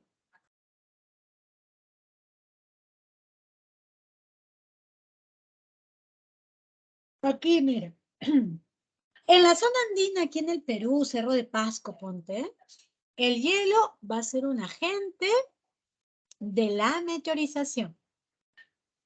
Por aquí, en esta pequeña, basta que en la roca yo encuentro una pequeña grieta. ¿Ya? Y por esa grieta comienza a ingresar el agua. Cuando las temperaturas suelen ser muy bajas aquí, esta agua que ingresó en la roca se va a comenzar a solidificar. Y poco a poco, esta agua que ingresó en la roca que se va solidificando va a aumentar su volumen. Y al aumentar su volumen, este hielo, al aumentar su volumen al interior de la roca, poco a poco la va a ir rompiendo, fragmentando. Quiere decir que el hielo en una roca va a actuar como una cuña. Esa que tú utilizas para de repente, tú has visto los trabajadores, los picapedreros, utilizan un cincel y con un martillo. Más o menos, el equivalente a un cincel va a ser el hielo en una roca. Poco a poco va aumentando su volumen, va ingresando por esta grieta más agua que se va a ir congelando. Al final, la roca termina por romperse. A ese proceso donde la roca es desintegrada por acción del hielo, le voy a decir gelifracción. O también le puedo decir a este proceso crioclastia. ¿Ok? A ese proceso le voy a decir crioclastia o gelifracción. Fragmentación de las rocas por acción del hielo. ¿Ok? Y profesora, ¿solamente el hielo, la temperatura hacen que la roca se vaya fragmentando? No. También aquí las sales. Profesora, ¿dónde se puede dar que las sales van a hacer que la roca se comience a fragmentar, a agrietar y a romper?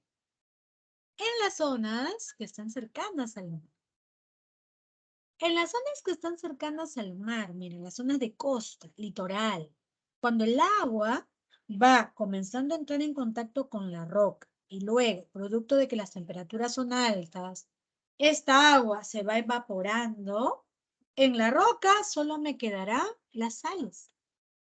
Esos residuos de sal poco a poco se van cristalizando en la roca. Poco a poco se van almacenando, cristalizando en la roca y al final esto terminará por fragmentar o romper a la roca.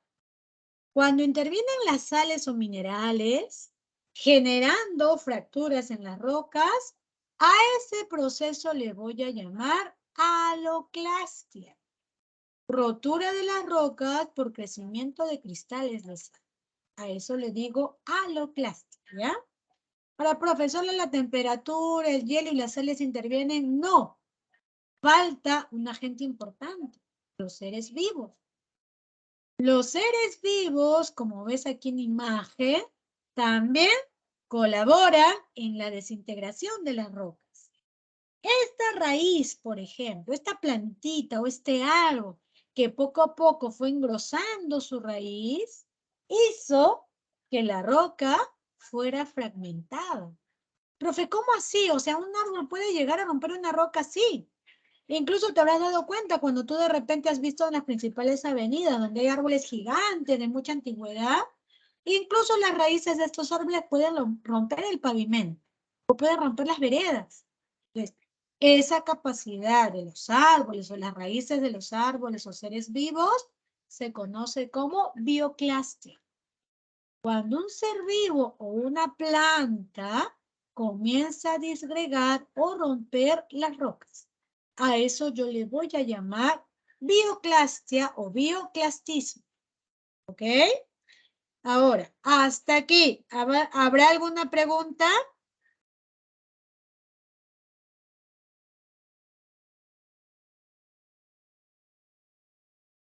¿Habrá, chicos, alguna pregunta con respecto a la meteorización física?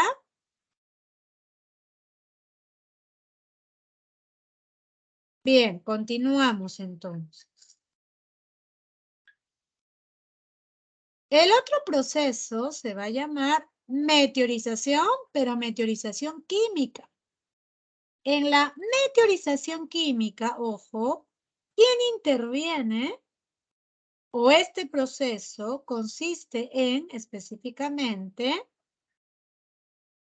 la descomposición del material en las rocas, que va a producir la transformación en ellas. Aquí se va a alterar y se va a perder la cohesión de la roca. Recuerda que las rocas están formadas por minerales, ¿sí? Los agentes que van a inducir a descomposición de las roquitas son los siguientes. Aquí tenemos como agente al agua. Profesora, ¿el agua qué puede hacer? El agua es un gran disolvente. El agua va a poder disolver, ¿ok? Las sales que puede encontrar en una roca. Esas sales que se cristalizaron van a ser disueltas por el agua. El agua, ¿qué más puede generar como proceso químico? La hidratación. Esto ocurre cuando el agua se combina químicamente con un compuesto de ciertas rocas y aquí genera un aumento en el volumen de la roca. A eso le voy a conocer como hidratación. También se puede dar por acción del agua la hidrólisis, que es la descomposición de una sustancia por acción del agua. A eso, ya, donde interviene el agua, mira, el proceso químico donde el agua hace que la roca se descomponga puede ser disolución, hidrólisis o hidratación. Pero así como puede intervenir el agua, el oxígeno también cumple una función importante. El oxígeno, cuando entra en contacto con algún mineral de la roca, como por ejemplo el hierro, el oxígeno me va a generar oxidación. Profe, ¿las rocas se pueden oxidar? Sí. Siempre y cuando una roca tenga en su composición hierro, ese hierro al entrar en contacto con el oxígeno se va a oxidar. Lo mismo pasa cuando tú de repente dejas tu bicicleta abandonada a la intemperie. Está en contacto con este oxígeno, ese metal se va a ir comenzando a oxidar. Lo mismo va a pasar en una roquita. La profesora, entonces, el agua me genera hidratación, hidrólisis. El oxígeno me va a generar oxidación en las rocas. Y hay otro elemento que también interviene.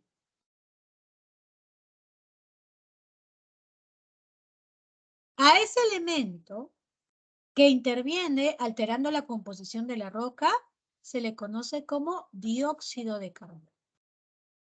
El dióxido de carbono, ojo, el dióxido de carbono va a generar el proceso conocido como carbonatación. Es la capacidad del dióxido de carbono para actuar por sí mismo o disolver en el agua para luego formar ácido carbónico. A ese proceso le voy a llamar carbonatación. Cuando el dióxido de carbono interviene, interactúa con una roca, produciendo aquí, ya, produciendo ácido carbónico. A ese proceso le llamo carbonatación. Y estos son procesos relacionados a la meteorización química. ¿Sí? Aquí estoy alterando la composición inicial que tuvo la roquita. Ahora, si bien es cierto, existe la meteorización, también existe el proceso de erosión. Mientras la meteorización era desintegración y descomposición de las rocas que conforman la corteza, la erosión va a ser lo siguiente.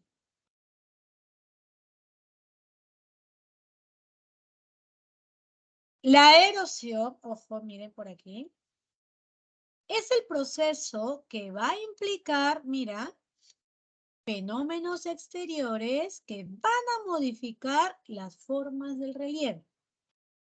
Esos procesos que van a modificar, esos fenómenos exteriores que van a modificar las formas del relieve, se conoce como erosión.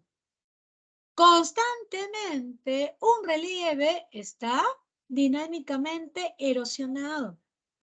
¿Ok? Profe, ¿cómo se da la erosión? En 3 pasos.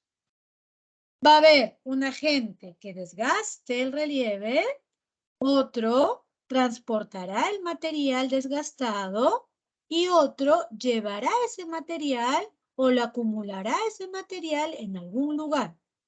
Por eso, a diferencia de la meteorización que se daba in situ, la erosión se va a dar ex situ, o sea, fuera del lugar inicial, porque hay 3 pasos: desgaste, transporte y sedimentación.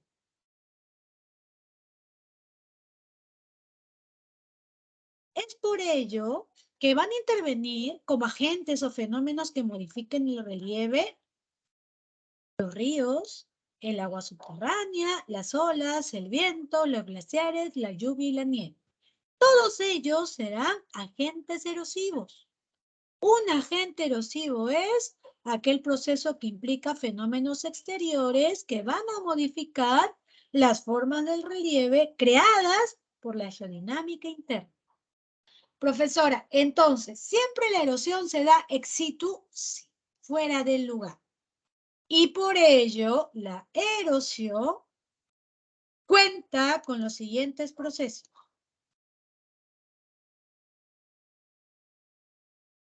En la erosión se da relieves por desgaste o desagregación, como vamos a ver en la imagen. El desgaste es el arranque de material denominado también degradación, modelación o abrasión. Por desgaste o abrasión, aquí se han dado la formación de los bosques de roca. Miren, aquí el viento ha comenzado a desgastar a las rocas y producto de este desgaste generado por el viento, las roquitas comenzaron a tener ciertas figuras. A ese proceso le vamos a denominar degradación. Esas partículas que fueron desgastadas van a ser transportadas. Después de la degradación, nosotros vamos a tener al transporte. ¿Ya? Al transporte. Es decir,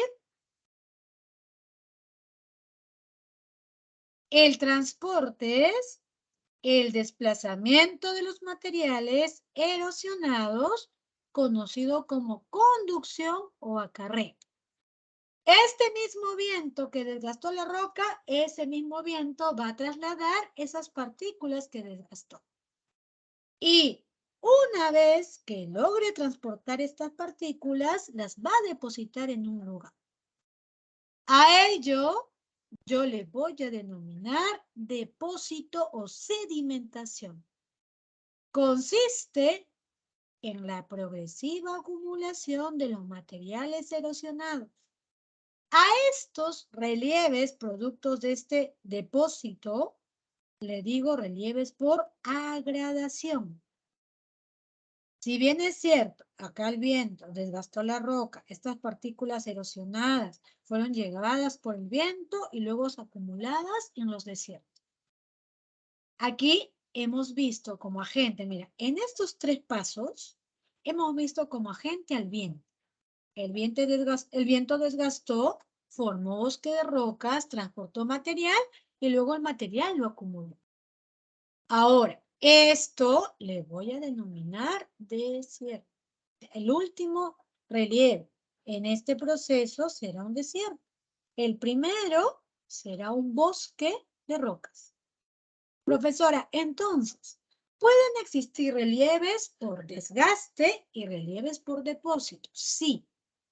Si yo considero los distintos tipos de erosión, tendré lo siguiente. Entre los distintos tipos de erosión, vamos a considerar lo siguiente. Por aquí, miren, consideramos a la erosión fluvial. Si digo erosión fluvial, chicos, ¿qué agente estará interviniendo para desgastarme a estos relieves? A ver, díganme, ¿qué tipo, ojo, qué tipo o ¿Qué agente, disculpa, está interviniendo para que se pueda producir una erosión fluvial?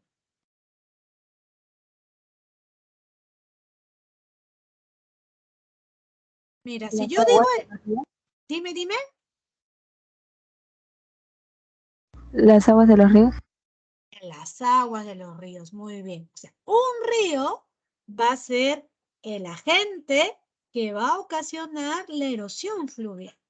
Y por erosión fluvial, mira, voy a tener relieves por desgaste o degradación y también relieves por agradación.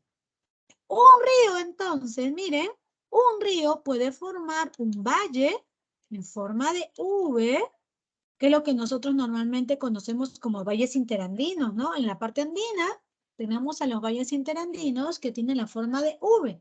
Cuando un río erosiona una cordillera y aquí encuentro zonas laterales donde puedo practicar la agricultura, a eso le llamo valle nube. O disculpa, valle nube. Pero también un río me puede formar una catarata. Cuando se agota el cauce del río y me genera una caída de agua, a esto yo le denomino catarata. Las cataratas son aquellos relieves originados por un río, pero por la degradación del río. Además, miren,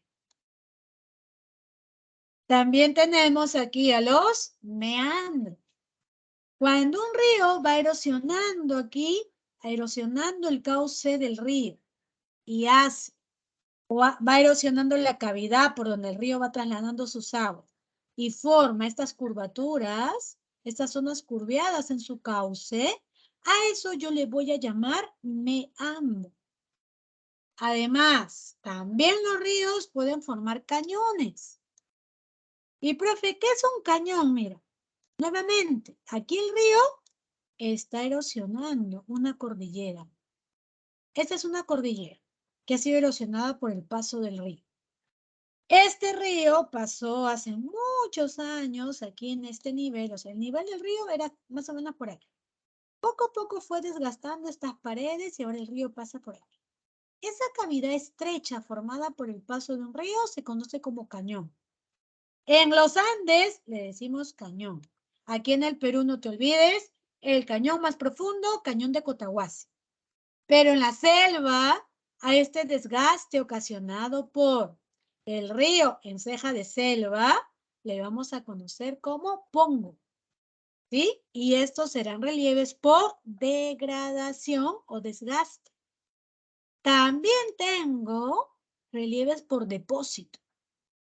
Cuando digo relieves por depósito, a esto le denomino agradación. Y es así que por agradación o depósito tendremos la presencia de las terrazas. Estas terrazas fluviales las ubico en el sector amazónico. Aquí tengo así una terraza escalonada y aquí está el paso del río. Y de aquí. Estas terrazas escalonadas las ubico en la Amazonía. Los valles longitudinales de la Amazonía han sido formados en estas terrazas fluviales. Por eso en la selva tengo la presencia de terrazas. También tenemos los conos de deyección. Los ríos van transportando una serie de materiales. La fuerza que tiene el río, la fuerza erosiva, arrastra una serie de sedimentos. Estos sedimentos van a acumularse en las partes bajas del curso del río. A eso que tiene la forma de un conito, le denominamos cono de deyección. Aquí, en la costa, por ejemplo, tenemos la presencia de los conos de deyección, que son zonas importantes para la actividad agrícola. ¿Qué más tenemos aquí? Tenemos también los deltas.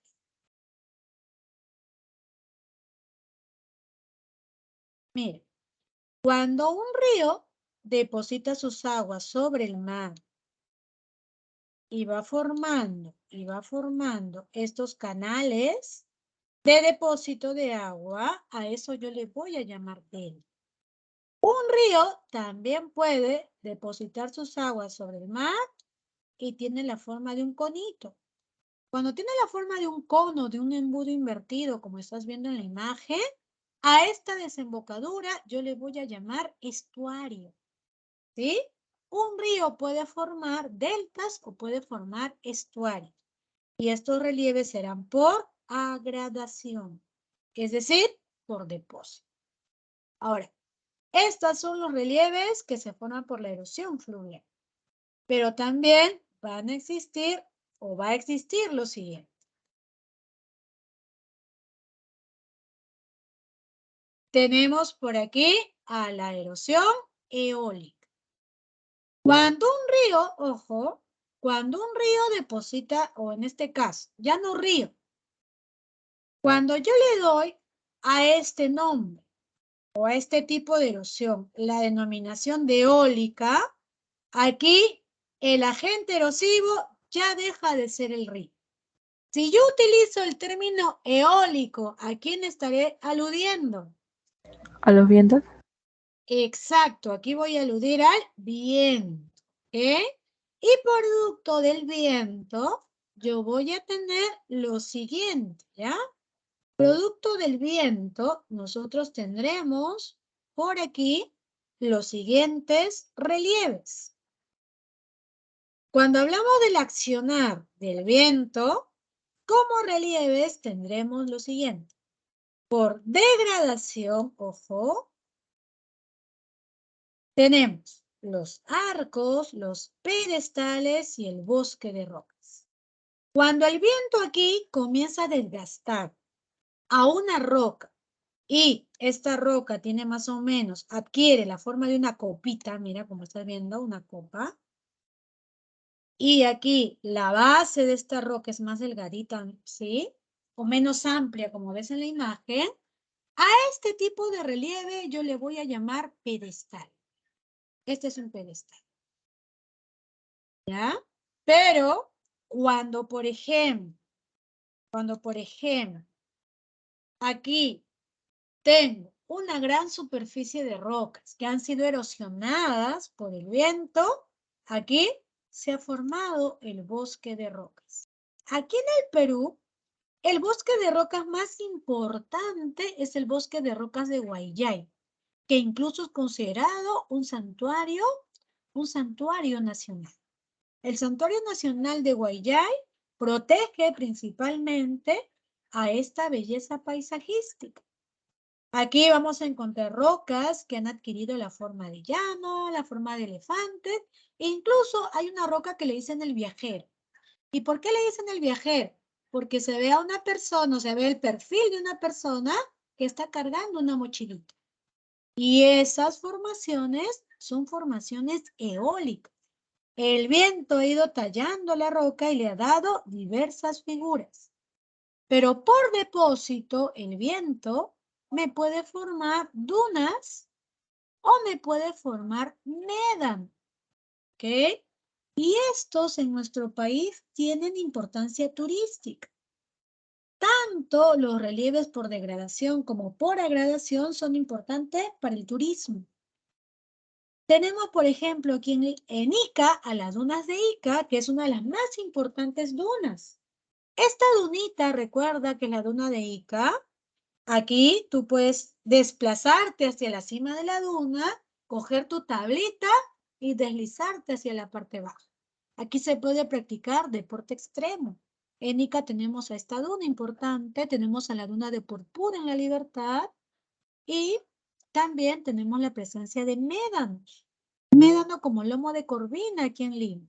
Entonces, estos dunas o médanos se dan en los desiertos, que son grandes superficies donde tengo grandes montículos de arena. Cuando el montículo de arena no es estable, sino que se va cambiando, va moviéndose mucho, a eso le digo duna. Pero si este montículo de arena tiene un soporte rocoso, a eso le voy a llamar médano.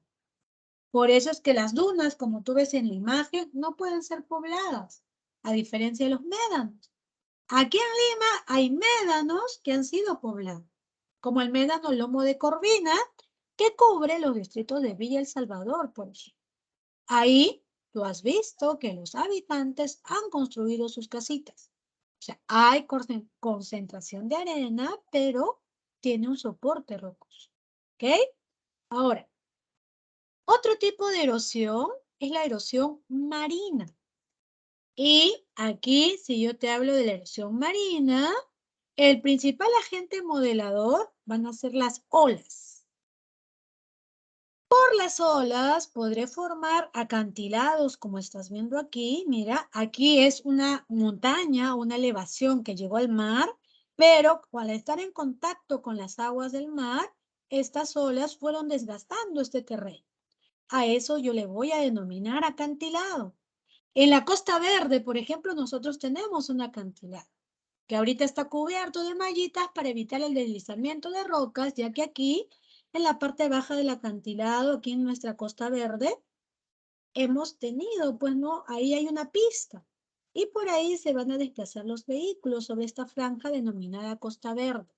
Además, mira, también tenemos a las bahías y puntas. Cuando, mira, yo quiero que diferencies bahía y punta en la imagen. Cuando tengo una porción continental, mira, cuando tengo una porción de continente que está sobresaliendo al mar o al océano, a eso yo le voy a denominar punta. Pero cuando hay una zona del mar que está penetrando, que está ingresando a la parte costera o continental, a ese ingreso, como está aquí en imagen, yo le voy a denominar bahía. Es por eso que en las bahías yo puedo establecer mis puertitos. En las bahías se pueden formar puertos.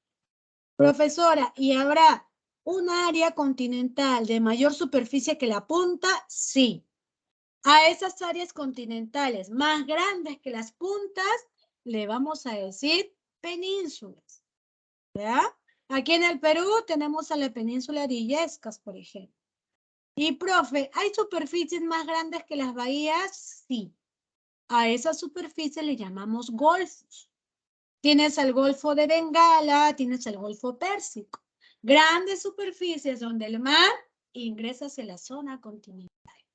Y, profesora, ¿hay porciones más pequeñas que una punta? Sí. Aquí, mira, aquí en esta imagen. Una porción más pequeña que una punta donde en la zona continental sobresale hacia el mar, a eso se le conoce como cabo. Y, profe, al costadito del cabo hay una zona pequeñita de ingreso del mar hacia la parte continental, a eso se le conoce como ensenada. ¿Ya? En las bahías puedo establecer puertos. En las ensenadas, ¿qué? Son simplemente las caletas, que son pequeños puertos que pueden albergar solamente botas. En una bahía puedo albergar, no sé, pues barcos, ¿no? De mayor tonelaje. ¿Ok? Ahora, profe, por agradación, ¿qué se puede formar? Por agradación, formaré por aquí a los tómbolos. Profe, ¿qué es un tómbolo? Mira, aquí estamos hablando de depósitos, ¿sí? El tómbolo es todo este material. Todo este material, mira. Aquí puedo tener una isla, ya que está en contacto con la costa.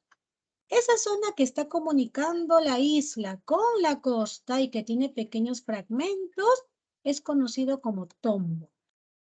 Por eso el tómbolo se forma por acumulación de sedimentos.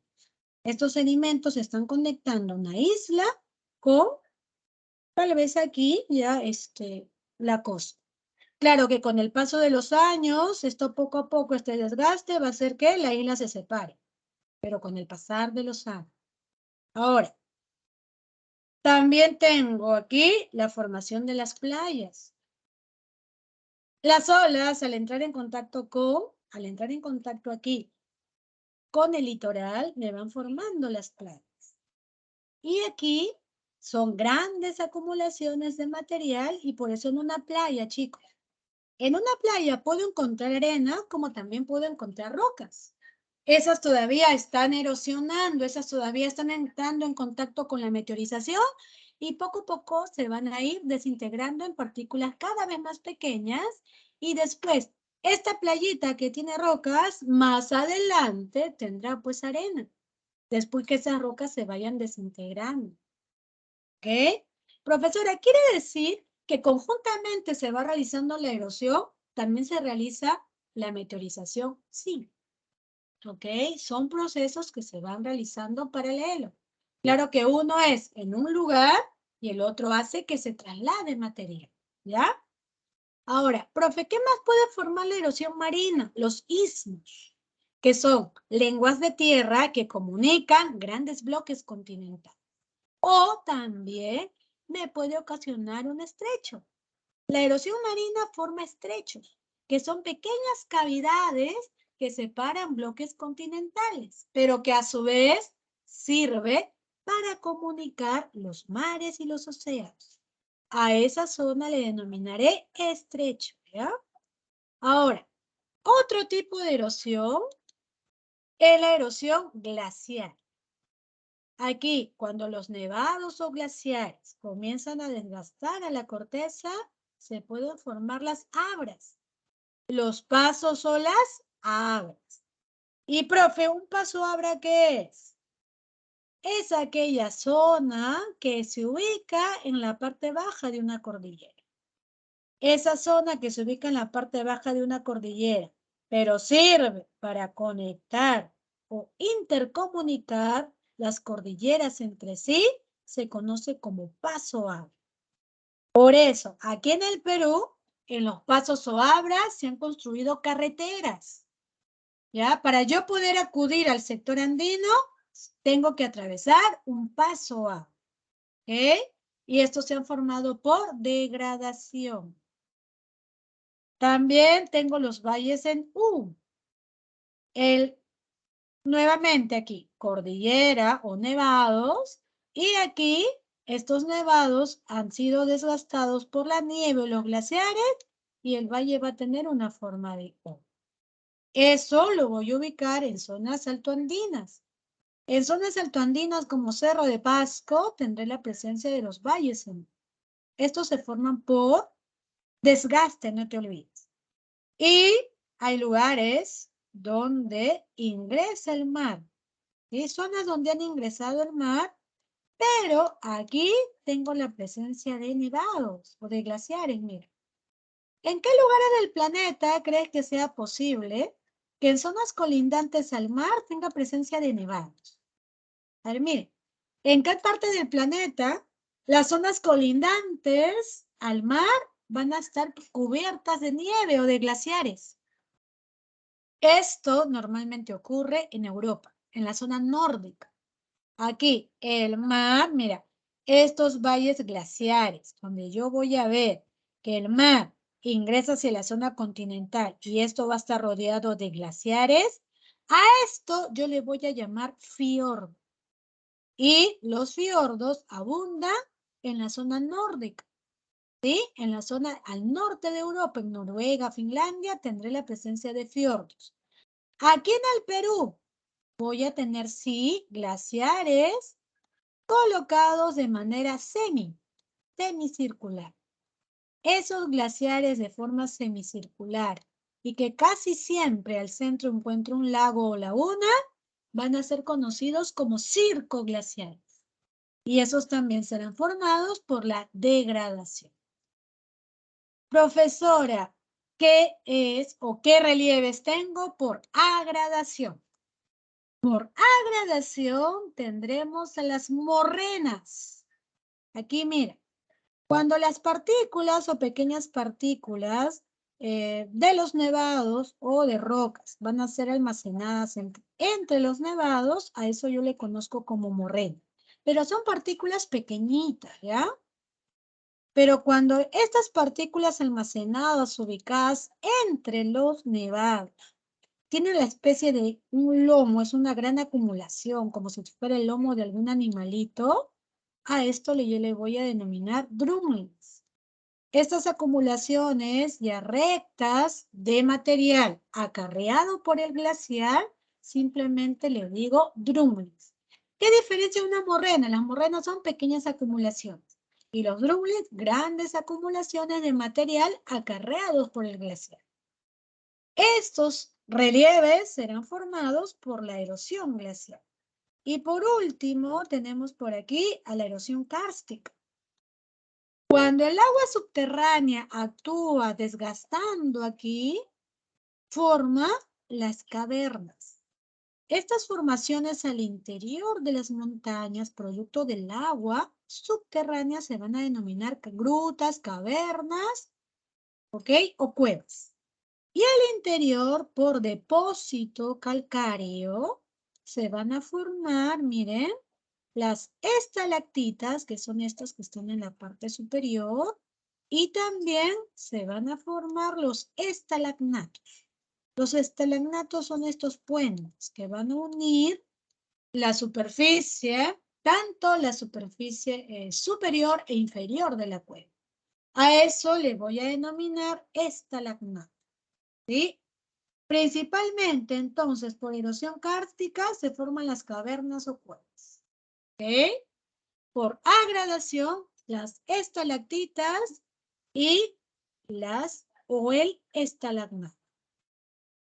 Bien, jóvenes, esto sería todo por el día de hoy. Vamos a desarrollar, o de repente por ahí tienen alguna pregunta. Si no fuera el caso, vamos a desarrollar nuestra separata. Miren, dice, al conjunto de fuerzas que modelan la corteza terrestre, ¿cómo se denominan, jóvenes? Al conjunto de fuerzas que van a modelar la corteza terrestre. ¿A eso cómo le denominaré? La geodinámica. A eso simplemente le llamo geodinámica. En la 1, mi respuesta dedo. En la 2, es el proceso que da origen a las cordilleras y montañas. ¿Por qué proceso? Exacto, eso será orogénesis. La 2, no. Cuando digo cordilleras y montañas, es orogénesis. Oro significa formación de relieves. Por epirogénesis, formo continente, formo tablazos. En la pregunta 2, los tablazos de la costa peruana, de la costa norte peruana, se han formado como consecuencia de Epirogénesis. la epirogénesis. Exacto, la epirogénesis. La 3, cosito. Pregunta 4, es la brusca ruptura de la corteza que genera desniveles en la superficie. Si la corteza se fractura, a eso le llamo falla, ¿sí? En la pregunta 4, mi respuesta falla. Las cadenas montañosas como los Andes y el Himalaya son resultado del proceso denominado Orogénesis. Orogénesis, ¿ok? En la 5, mi respuesta orogénesis. En la 6 dice, las fuentes termales y los volcanes son manifestaciones de... ¿Vulcanismo? Del vulcanismo, exacto, del vulcanismo. 6, enano. 7. En la geodinámica externa, a la meteorización también se le conoce como... Sedimentación. A ver, a la meteorización también se le conoce como... Erosión. Intemperismo, no te olvides, ¿ah? Es intemperismo o meteorización. Si digo, es el proceso de destrucción de las rocas in situ que contribuyen a la edafogénesis o formación del suelo, ¿a eso cómo le llamo? Meteorización. Meteorización. En la 8, mi respuesta C. En la 9, es la ciencia que estudia la Tierra a nivel interno. ¿Geología? La geología. Y la geodinámica es una rama de la geología. En la pregunta 10 dice, los cambios de temperatura que sufren las rocas por dentro se conocen como... ¿Termoclastismo? Termoclastismo, ¿sí? O termoclaste. Ahora, en la 11 dice, son relieves resultantes del depósito fluvial. Deltas. Aquí serán los deltas, ¿ok? Los deltas o las deltas. El delta más importante, recuerda que es el delta del río Ganges, Brahmaputra. En la 12, es el proceso encargado de realizar la descomposición de las rocas. Meteorización química. La meteorización química. En la 12, mi respuesta A. La orogénesis se divide en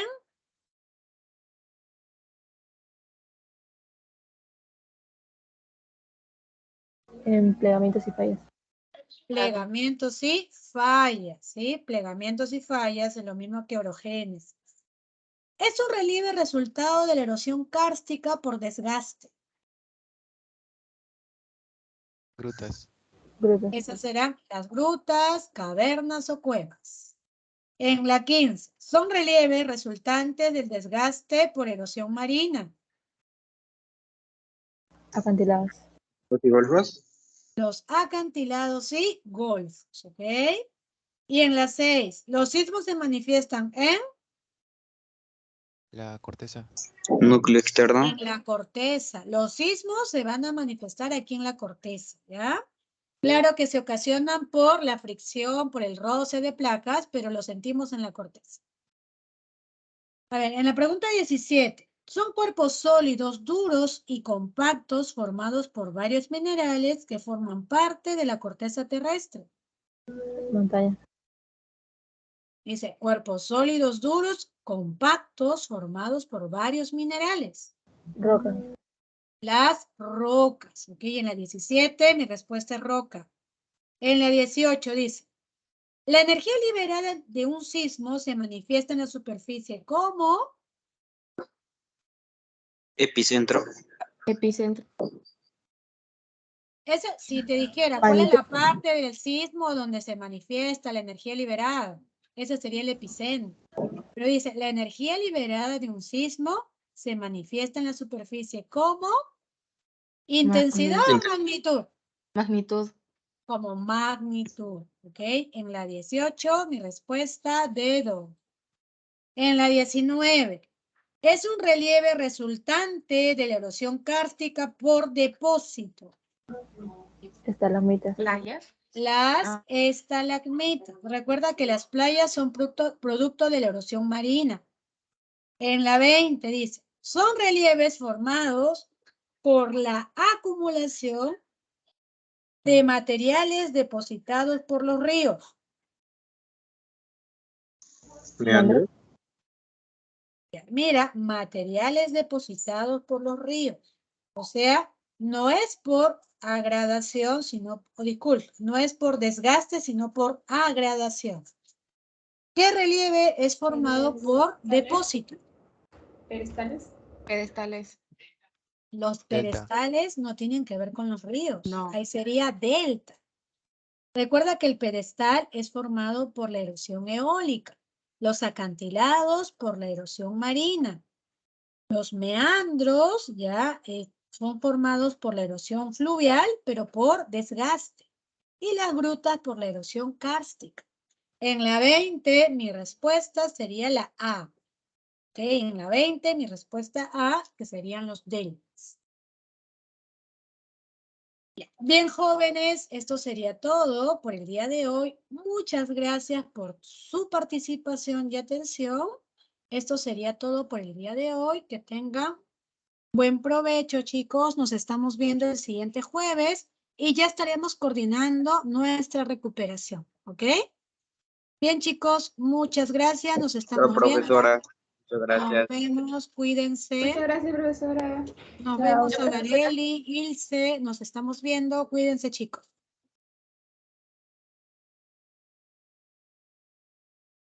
Disculpen que ahorita les subo el material, ¿ya? El material les voy a subir por el chat.